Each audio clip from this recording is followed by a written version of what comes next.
তার সুরক্ষিত হলো শয়তান থেকে, যে এলো তরিকায় বাগদাদওয়ালা মুর্শিদ। আলহামদুলিল্লাহি রাব্বিল আলামিন ওয়াসসালাতু ওয়াসসালামু আলা সাইয়্যিদিল মুরসালিন, আম্মা বা'দু ফাআউযু বিল্লাহি মিনাশ শাইতানির রাজীম। বিসমিল্লাহির রহমানির রহিম। আসসালাতু ওয়াসসালামু আলাইকা ইয়া রাসূলুল্লাহ ওয়া আলা আলিকা ওয়া আসহাবিকা ইয়া হাবিবাল্লাহ। আসসালাতু ওয়াসসালামু আলাইকা ইয়া নবিয়াল্লাহ ওয়া আলা আলিকা ওয়া আসহাবিকা ইয়া নূরাল্লাহ। অনুষ্ঠান তরিকতের পথ নিয়ে আরও একবার উপস্থিত হয়েছি। যারাই আমাদের সাথে রয়েছেন সকলকে জানাই অনুষ্ঠানে স্বাগতম। আসুন শুরুতেই ভালো ভালো কিছু নিয়ত করে নিই। হাদিসে কারিমার মধ্যে রয়েছে, নিয়াতুল মুমিনি খায়রুম মিন আমালিহি, মুসলমানের নিয়ত তার আমলের চেয়ে উত্তম।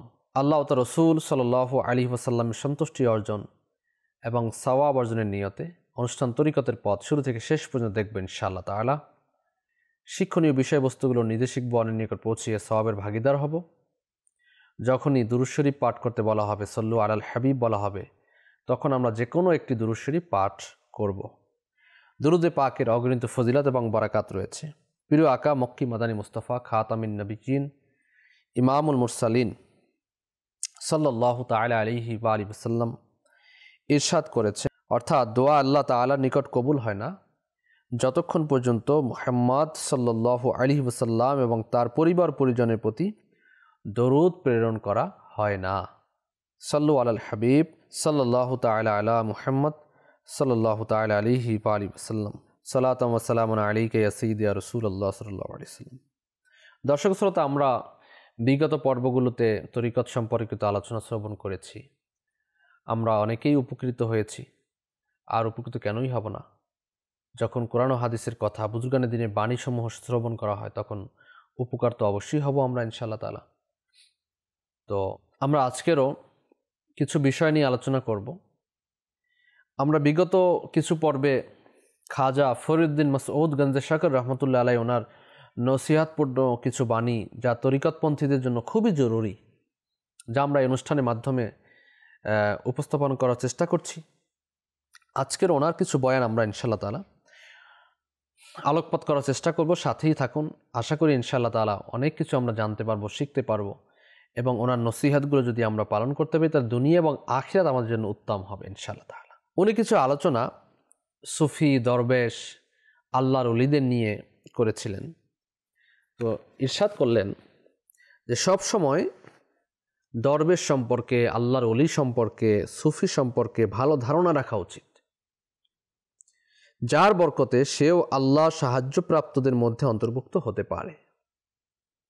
এরপর বললেন, মুলতান ও আউচের শাসনকর্তাদ্বয় আমার প্রতি ভালো ধারণা পোষণ করত না, যার জন্য আমি এ পংক্তি দুটি পাঠ করতাম।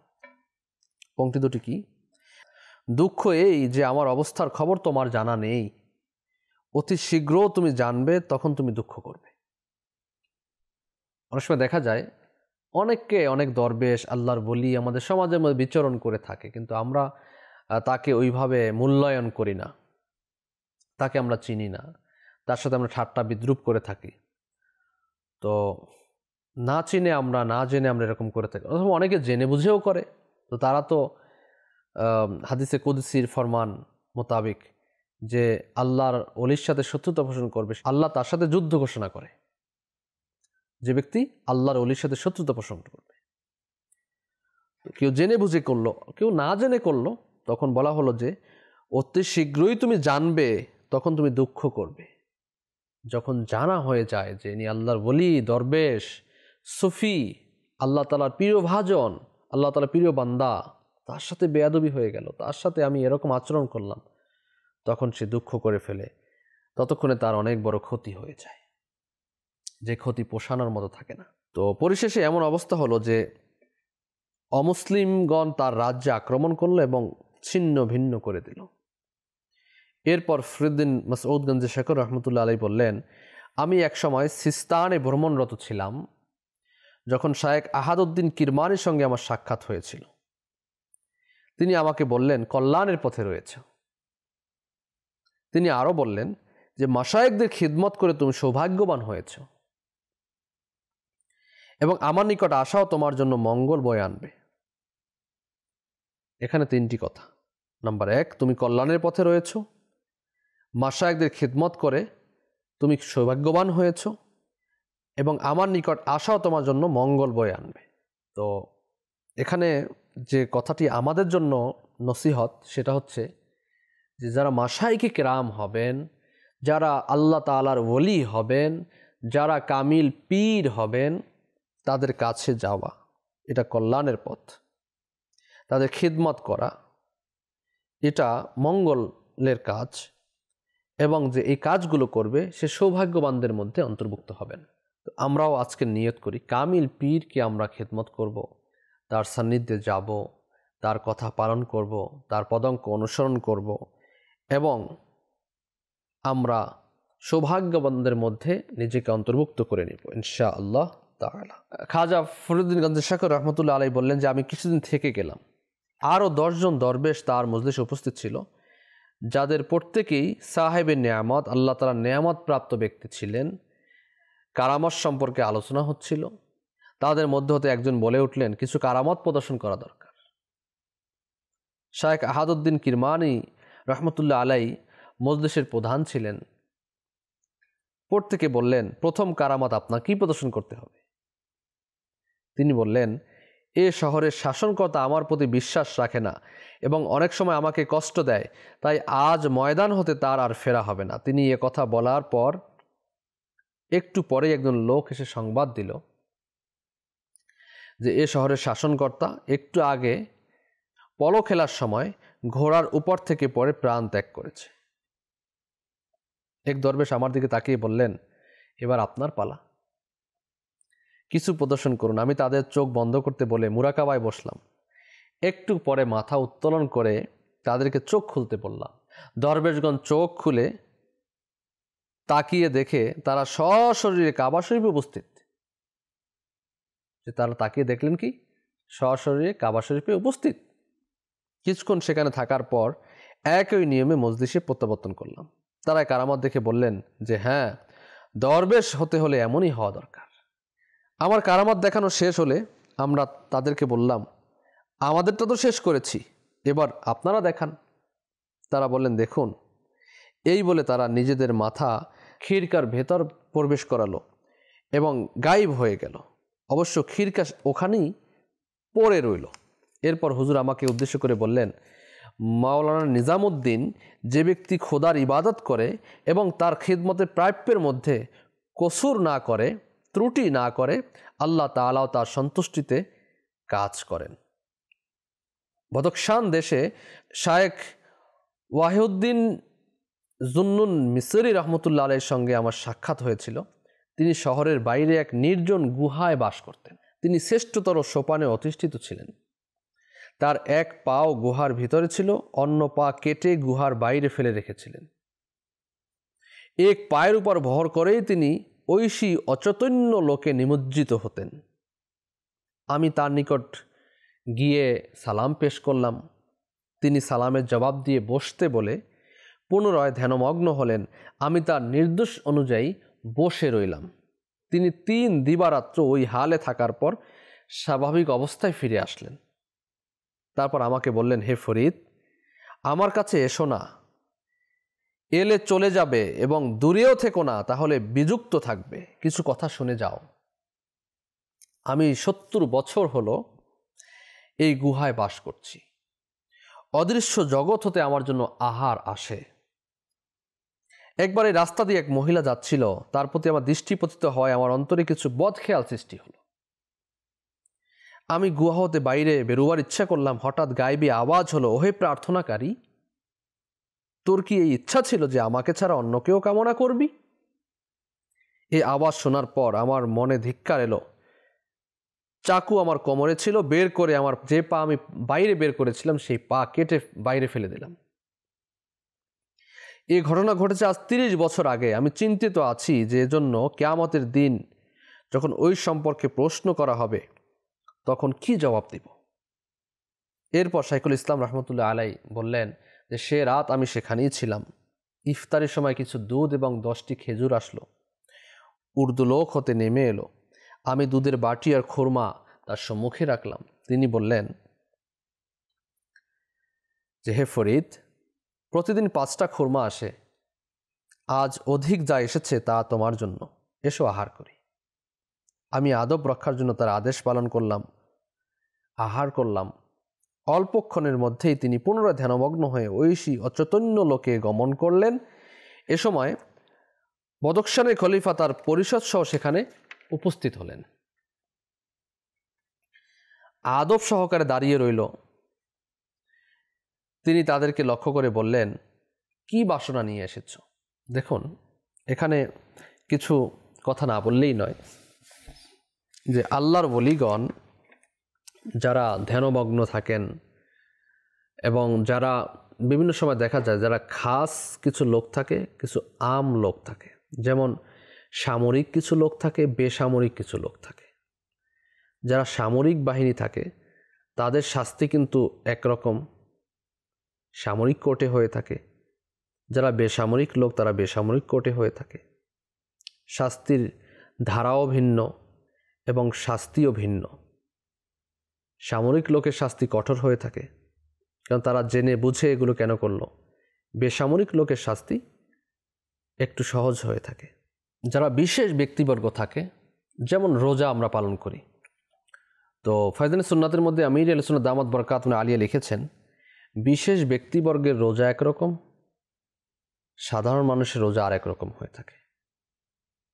রোজার নুরানিয়াত হাসিল করার জন্য বিশেষ ব্যক্তিবর্গের রোজা অন্যরকম হয়ে থাকে। তো যেমন নবী পাক সাল্লাল্লাহু আলাইহি ওয়াসাল্লাম তিনি সাওমে বিসাল, ইফতারি না করে, সেহরি না করে দিনের পর দিন উনি রোজা রেখেছেন। তো সাহাবায়ে কিরামগণও এরকম রোজা রাখা শুরু করলেন। তখন আল্লাহ রসুল সাল্লাল্লাহু আলাইহি সাল্লাম বললেন, আইয়ুকুম মিসলি, তোমরা কি আমার মতো? আল্লাহ তাআলার পক্ষ থেকে আমাকে রিজিক প্রদান করা হয়, তোমরা তো এই কাজ করতে পারো, তোমরা তো আমার মতো না। নবী রাহমাত শফি উম্মাত সাল্লাল্লাহু আলাইহি সাল্লাম নিজে বললেন যে তোমরা আমার মতো না, সাহাবায়ে কিরামকে বললেন। নবী পাক সাল্লাল্লাহু আলাইহি সাল্লাম কখনো আমাদের মতো না, মনে রাখবেন, এটা আকীদা, বিশ্বাস। নবী আমাদের মতো না। কেউ যদি এই আকীদা পোষণ করে নবী আমাদের মতো, তাহলে সে কাফির হয়ে যাবে, মুসলমান থেকে খারিজ হয়ে যাবে। নবী পাক সাল্লাল্লাহু আলাইহি সাল্লামের রোজা রাখার ধরন ছিল ভিন্ন, সাহাবায়ে কিরাম আলাইহিম রিদওয়ানগণের ধরন ছিল ভিন্ন। তো বোঝানোর উদ্দেশ্য হচ্ছে বিশেষ ব্যক্তিবর্গের রোজা এটা ভিন্ন থাকে, আম পাবলিকের রোজা ভিন্ন থাকে। তেমনিভাবে যখন কোনো গুনাহ সংঘটিত হয়ে যায় তখন এর সাজা বিশেষ ব্যক্তিবর্গের জন্য একরকম হয়, সাধারণ মানুষের জন্য আরেক রকম হয়ে থাকে। এই যে বুজুর্গ রহমতুল্লাহ আলাই, যে যদিও তিনি তার পাকে কেটে গুহার বাইরে ফেলে দিলেন, যে পা কেন আল্লাহ তাআলা নাফরমানির দিকে ধাবিত হওয়া শুরু হলো, যায়নি এখনো, শুরু হয়েছিল মাত্র। এটা তাদের তাওয়াক্কুল, তাদের অবস্থা ছিল এরকমের। যদি আমরা এ ধরনের কাজ করতে পারি না, আমরা এ ধরনের কাজ করতে পারি না। আল্লাহু আকবার। আল্লাহ তাআলা আমাদেরকে হেফাজত করুন, গুনাহ থেকে বাঁচার তৌফিক দিক। আল্লাহ তাআলাকে রাজি এবং খুশি করার তৌফিক দান করুন। সব সময় আল্লাহ তাআলার ইবাদতে রিয়াজতে থাকার মতো তৌফিক আমাদের হয়ে যাক। দর্শক শ্রোতা, এজন্য বুজুর্গানে দ্বীনের পদঙ্ক অনুসরণ করলে, তাদের নসিহত শ্রবণ করলে, তাদের বয়ান শ্রবণ করলে আমরা উপলব্ধি করতে পারবো আমরা কোথায় রয়েছি। আমাদেরও এমন হওয়া উচিত, তাদের পদঙ্ক অনুসরণ করা উচিত, গুনাহ থেকে বাঁচা উচিত, নামাজ আদায় করা উচিত, কিছুক্ষণ সময় ধ্যানমগ্ন হওয়া উচিত। আর ধ্যানমগ্নতা কি? আপনি দৈনিক ধ্যানমগ্ন হন। কিছুক্ষণ সময় ঘুমানোর পূর্বে চক্ষুকে বন্ধ করে দিন, আজকে সারা দিন আমি কি করলাম, কয়টি নেক কাজ করলাম, কয়টি বদ কাজ করলাম, কয়টি আল্লাহ তাআলা সন্তুষ্টিমূলক কাজ করলাম এবং কয়টি আল্লাহ তাআলা নাফরমানিমূলক কাজ করলাম। এগুলো কি আমরা কখনো করেছি? হাদিসে কারিমার মধ্যে এসেছে, যে ব্যক্তি সংক্ষিপ্ত সময়ের জন্য, মুহূর্তের জন্য, একটু সময়ের জন্য আখিরাতের চিন্তাভাবনা করবে, সেজন্য রিয়া ব্যতীত 60 বছর নফল ইবাদত করলো। এই কাজগুলো কি আমরা করি? নিশ্চয়ই করি না। তো আমির আহলে সুন্নাত দাওয়াত ইসলামী যিনি প্রতিষ্ঠাতা আবু বিলাল মুহাম্মদ ইলিয়াস আত্তার কাদেরী দামাত বরকাতুল আলিয়া, তিনি একটি পুস্তিকা দিয়েছেন 72টি নেক কাজ, 72টি নেক আমল লিখেছেন। এর মধ্যে নিজেকে চেক করার জন্য, ধ্যানমগ্ন হওয়ার জন্য যে আমি সারাদিন কি করলাম, আমি কি কাজ করলাম, কতটুকু নেক আমল করলাম, কতটুকু বদ আমল করলাম, যাতে আজকের চেক করে আমি নিয়ত করতে পারি আগামী দিন কিছুটা হলেও আমি বদ আমল থেকে ফিরে আসব, নেকির মধ্যে নিজের জীবনকে অতিবাহিত করব। এই উপলব্ধিটুকু যাতে আমাদের মধ্যে চলে আসে, সেই জিনিসগুলো আমির সুন্নাত দামাত বরকাতুল আলিয়া আমাদেরকে পুস্তিকা আকারে লিখে দিয়েছেন। দর্শক শ্রোতা, এই ধ্যানমগ্ন হওয়া এটা খুবই জরুরি কাজ আমাদের জন্য। আখিরাতের ব্যাপারে ধ্যানমগ্ন হওয়া, আখিরাতের ব্যাপারে ধ্যান করা যে আমার আখিরাতে কি হবে। গুনাহ হোনে মেরি কমর তোড় ডালি, মেরা হাশর মে ক্যা হোগা ইয়া ইলাহি। গুনাহ আমার কমরকে ভেঙে দিয়েছে, হাসরে আমার কি অবস্থা হবে ইয়া রব। তো ধ্যানমগ্ন হওয়া এবং নিজের আমলের হিসাব নেয়া, নিজের আমলের হিসেব নেয়া এটা আমাদের খুবই জরুরি। এই বুজুর্গ রহমতুল্লাহ কেন পাটা গুহার বাইরে বের হলো, সেজন্য তিনি এর হিসাব নিয়েছেন পা কেটে। অনেক বুজুর্গদের ঘটনা রয়েছে যে কোনো ঘরের দিকে চোখ পড়ে গেল হঠাৎ করে, কেন চক্ষু পড়লো, চোখ উপড়ে ফেলেছে, নিজের উপর এরকম শাস্তি দিয়েছে। আল্লাহু আকবার। আল্লাহ তাআলা আমাদেরকে বদ আমল থেকে বাঁচার তৌফিক দান করুন, নেক আমল করার তৌফিক দান করুন। দর্শক শ্রোতা, যদি এরকম করি যেভাবে করে এই ব্যক্তির উর্দু লোক থেকে, অদৃশ্য থেকে খাবার চলে আসতো, দুধের বাটি চলে আসলো, খুরমা চলে আসলো, তো আল্লাহ চাহে তো আপনার জন্য আমার জন্য আসতে পারে। যদি আমরা সেভাবে আল্লাহ তাআলাকে রাজি এবং খুশি করতে পারি, যদি আমরা কামিল পীরের পদাঙ্ক অনুসরণ করতে পারি, শরিয়ত, মারিফাত, তরিকাত, হাকিকত প্রত্যেকটি স্তরে যদি নিজেকে উপনীত করে ফানাফি শেখ হতে পারি, ফানাফির রসুল হতে পারি, ফানাফিল্লা বাকাবিল্লা হতে পারি, তাহলে এই নিয়ামতগুলো আমাদেরও কি হবে?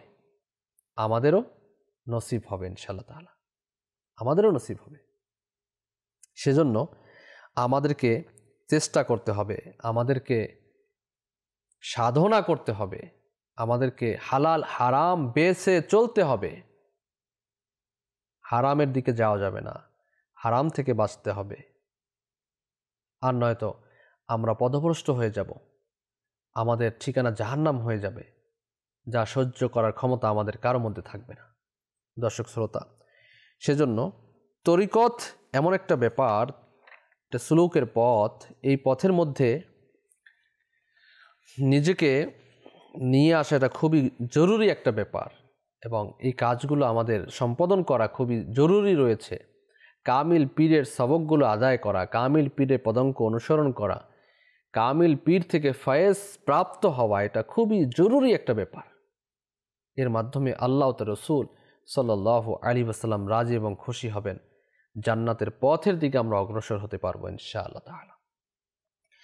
আল্লাহ তৌফিক নসিব করুন। তো আমরা শুনতেছিলাম যে ওই বুজুর্গ রহমতুল্লাহ আলাইহি যিনি গুহার মধ্যে ছিলেন, যে বদকশানে খলিফা তার পরিষদ সহ সেখানে উপস্থিত হলেন এবং আদব সহকারে দাঁড়িয়ে রইল। তিনি তাদেরকে লক্ষ্য করে বললেন, কি বাসনা নিয়ে এসেছো? খলিফা আরজ করল, হুজুর, সিস্তানের বাদশাহ কর পরিশোধ করেন, আমি আদেশ চাই তাকে আক্রমণ করব। তিনি মুস্কি হাসলেন। সম্মুখে একটা কাষ্ঠদণ্ড রক্ষিত ছিল, সেটাকে তিনি সিস্তানের দিকে নিক্ষেপ করে বললেন, যাও, সিস্তানের শাসনকর্তাকে মেরে ফেললাম। খলিফা দৃশ্য অবলোকন করে চলে গেল।